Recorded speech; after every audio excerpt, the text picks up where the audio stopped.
नमस्कार, ठाणे लाईव्हमध्ये आपल्या सर्वांचं मनापासून स्वागत करतो। आपण सध्या कोरम मॉलमध्ये आहोत आणि आपण समोर पाहिलं तर या कोरम मॉलमध्ये भारतीय जनता पार्टीच्या युवा मोर्चाकडून केरळा स्टोरी 2 या चित्रपटाचे जे आहे ते स्क्रीनिंगचं आयोजन करण्यात आलेलं आहे। संपूर्ण स्क्रीनिंग जी आहे ती मोफत असणार आहे। आपण समोर पाहिलं तर भाजपचे जिल्हाध्यक्ष संदीप लेले हे देखील या ठिकाणी उपस्थित झालेले आपल्याला पाहायला मिळतात।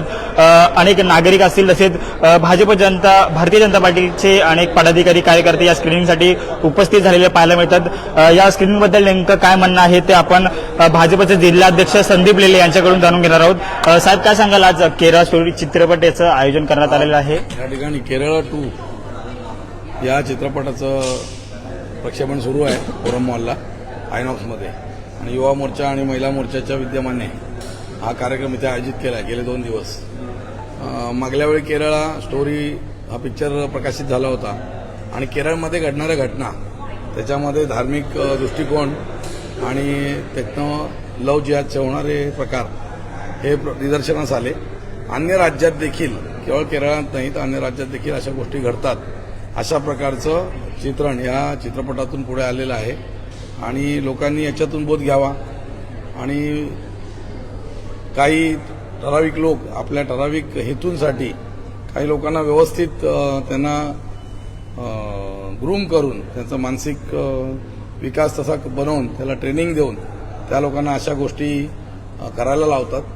माझं म्हणणं असं आहे की कायम दुसऱ्याला आपण दोष देतो, दुसऱ्याने चूक केली की त्याला शिव्या घालायच्या, हा एक त्याच्यातला दुसरा दृष्टिकोन आहे। जसं करणारं चूक आहे तसं मी माझी संस्कृती, माझे विचार, माझे आई वडील त्यांनी सांगितलेल्या गोष्टी त्या दुर्लक्षित करून मी एखाद्या चुकीच्या व्यक्तीच्या आहारी जाते किंवा जातो आणि मग आपल्या अंगाशी आल्यावर आपण आधार घ्यावा लागतो। आपण चूक केलेली असते, मग चुकीच्या माणसाला आधार घ्यावा लागतो, मग तो आधार आपल्या जातीचा धर्माचा घेतो।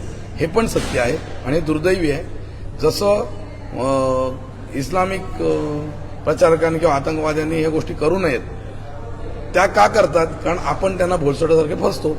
त्यामुळे आपल्या तरुण तरुणींनी देखील अत्यंत सावध राहायचं गरज आहे। मोदी नेहमी म्हणायचे चौकन्ना होणं जरुरी आहे, तर आपण चौकन्ने राहत नाही, भोळसोटासारखं करतो, छोट्या मोठ्या आमिषाला, छोट्या मोठ्या प्रलोभनाला, मोहाला बळी पडतो आणि नंतर नको त्या गोष्टीमध्ये आपल्याला अडकावं लागतं।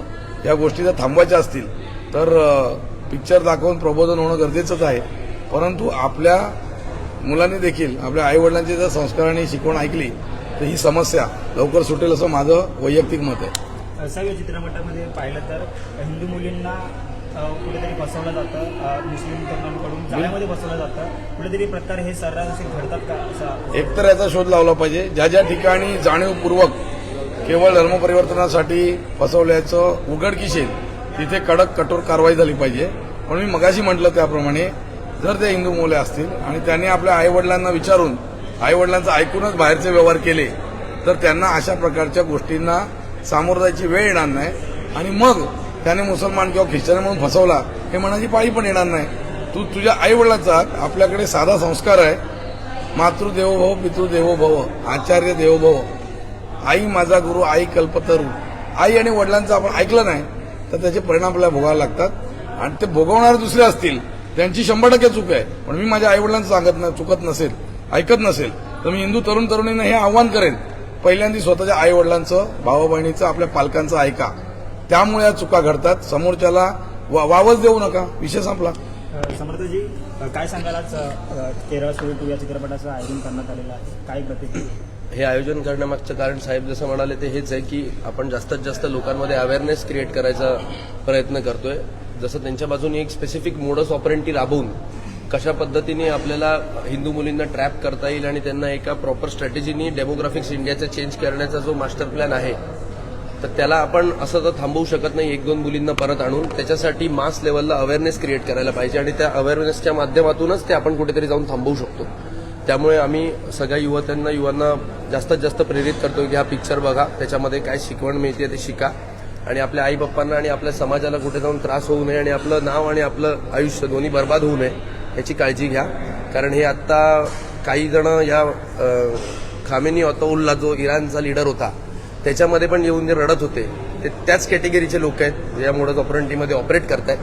त्यामुळे सगळ्यांनी आपल्या आजूबाजूला समाजामध्ये काय चाललं ह्याच्यावर बारीकीने लक्ष ठेवा आणि हा पिक्चर नक्की बघा। धन्यवाद. सर, काय आव्हान असेल एकंदरीत हिंदू तरुण हेच आव्हान आहे पहिले की तुम्ही हा पिक्चर बघा. बाकी जे काय आहे ते या पिक्चरच्या माध्यमातून लोकांपर्यंत पोहोचून जाईल.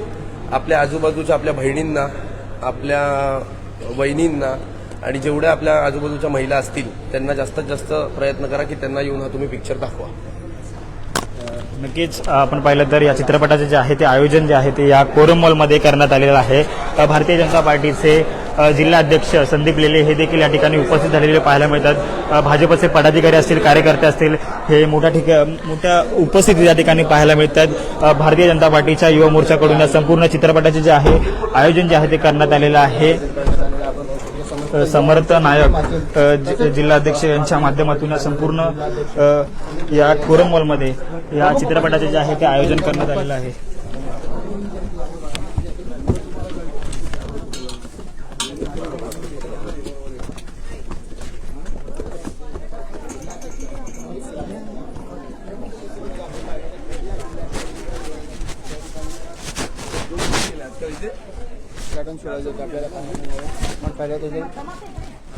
हा संपूर्ण मोफत स्क्रीनिंग जी आहे ती भाजपच्या युवा मोर्चाकडून झालेलं आपल्याला पाहायला मिळते.